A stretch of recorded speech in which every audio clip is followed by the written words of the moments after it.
What if your body could warn you before you get sick? Today, we re-breaking down wearables that track your health in real time and how to use them to live longer and healthier. What are health wearables?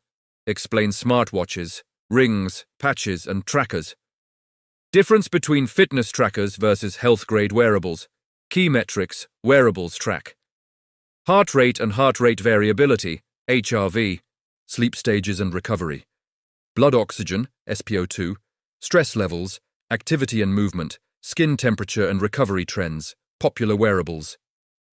Explained, smartwatches, Apple Watch, Samsung, Pixel, smart rings, Oura, Ringcon, fitness trackers, Fitbit, Garmin, Whoop, how real-time data improves health. Early illness detection, stress management, better sleep optimization.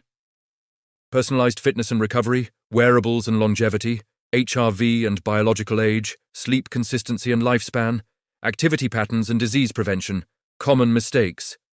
People make, obsessing over numbers, ignoring trends, poor sleep habits, despite tracking. Not adjusting lifestyle based on data, how to use wearable data correctly. Focus on trends, not daily spikes. Combine data with habits. Use insights, not anxiety. Your wearable isn't just a gadget, it's feedback from your body. Use it wisely.